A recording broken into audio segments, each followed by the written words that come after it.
Hi guys, my name is Crystal and welcome to my YouTube channel. This evening I'm feeling a bit sorrowful, obviously because the Queen has passed on. It's difficult times, especially for people on their own who have lost loved ones themselves and are feeling the pain and the strain of everyday life. The cost of living has gone up. It's extortionate. I'm paying £20 for things that I normally just paid for with a £10 note. Everything is nearly double the price it used to be. I went into the Co-op this afternoon and I couldn't find, they've changed it all around in there, and I was looking for breakfast cereal and I couldn't find the cornflakes. They didn't have any cornflakes or Cocoa Pops. They just had expensive cereals that I don't like eating. So I ended up getting a box of these guys. Nestle Honey Cheerios. That's what I got in there this afternoon. So I have been out and I've got my food. I've got food. And good boy. And as anyone knows that watches my YouTube channel knows that I buy from Sainsbury's. I order online from Sainsbury's, okay? So I, Janestra Crystal, can look after myself because I've ordered my shopping. I'm 54 this year, at the end of September, I'm 54. And my mother Jennifer is 76, and we're totally different people with different personalities, and my mum is struggling to cope. She is.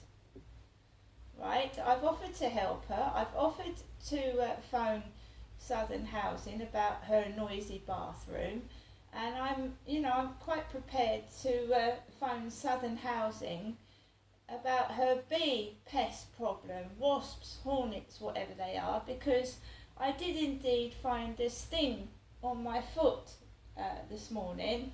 When I went to have a shower, I've been stung by a wasp or a bee, and it hurts on the top of my left foot. So I haven't got a hornet's nest problem in my flat because I haven't got a garden. My mum's got a small piece of garden outside where you hang washing on the line. I have just got a small balcony with no garden, no grass. So I've in fact been stung, a minor sting, by a wasp or a hornet. I don't know what they are. So today I went out to the Co-op to get myself some cereal, some milk, some everyday items, and it was extortionate. I went to get myself a coffee from the Costa coffee machine, and again it had broken down. There was workmen getting Costa coffee out of the machine, and it wasn't working when I went to use it. So I indeed went to Costa Coffee and got a takeaway coffee. I went to the Costa shop next door and got a takeaway coffee for one. Because my son is away, I'm on my own, and I'm quite able to get myself a coffee and sit in a coffee shop by myself if need be. I cooked myself a roast beef dinner, one of those ready meals, which my mum gave me yesterday, so I've eaten one of those, and I have to walk the dog, and I've been writing my diary up.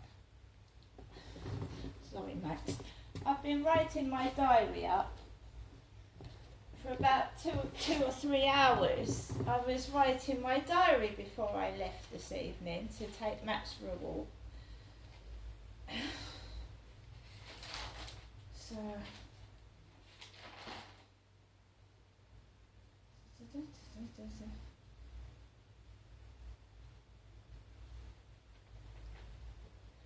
right, this was yesterday when I came back from my mum's. Took Max out in the dark, 3 lads nearly knocking me over, brushing past me, pitch black it was. I had my heavy torch on me.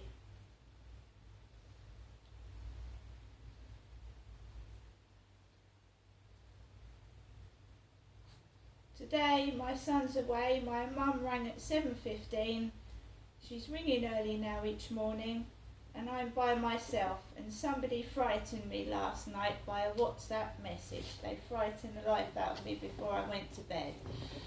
Because the housing told me to keep a diary of what was going on upstairs, because it was coinciding with the text messages and the bullying on the field outside. Right? So my housing told me to keep a diary. Right? Because my neighbour is not in upstairs. He wasn't in when I went out. I decided to go out early, so I wasn't out in the dark, because someone can bump you over the head in the pitch black. Somebody could be hiding in the bushes.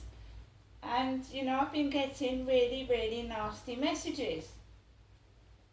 Dangerous ones. So I thought, right, I'm going to go out early in the light.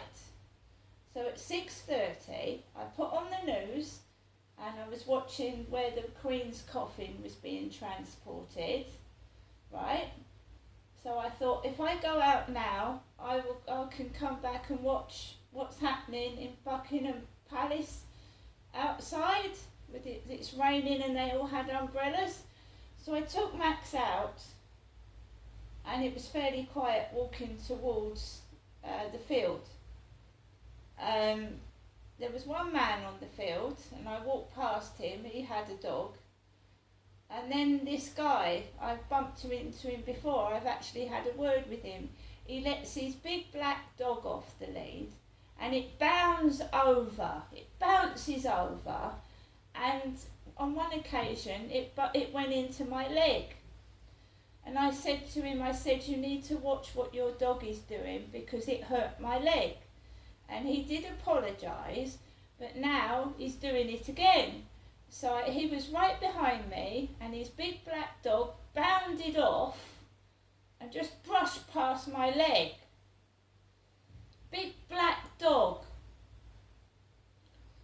So I got home after that. I walked home. It's raining. I have my umbrella up on and off. But I'm a middle-aged woman. I get a bit anxious on my own.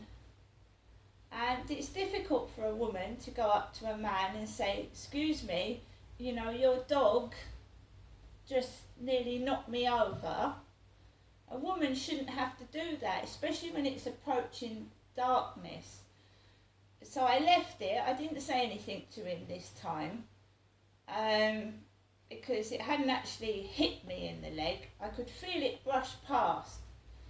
And as I've said before, my ex-husband had his kneecap broken by a dog half the size of that, running into his knee at full pace. So I don't like dogs bounding about. If you can't watch your dog, then put it on a lead. Because there's numerous stories in newspapers and magazines about dogs mauling children, dogs attacking people. You know, my dog is tiny, and I keep him on a lead when there's people about. When I see somebody, I put the lead straight on his collar, because a little dog can bite, and this dog was big and black. It's not funny. So the intimidation is starting again. That's what I think. I'm being intimidated.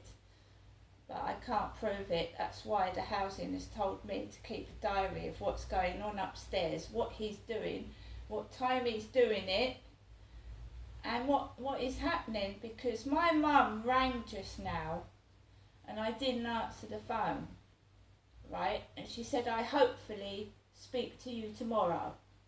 Now, I haven't gone out in the dark. I went out before she rang, and he hasn't come home yet. Because she normally rings, my mum does, and him upstairs, who I've had altercations with, usually comes home shortly afterwards. Like someone's stalking me, keeping their eyes on me, watching what I'm doing.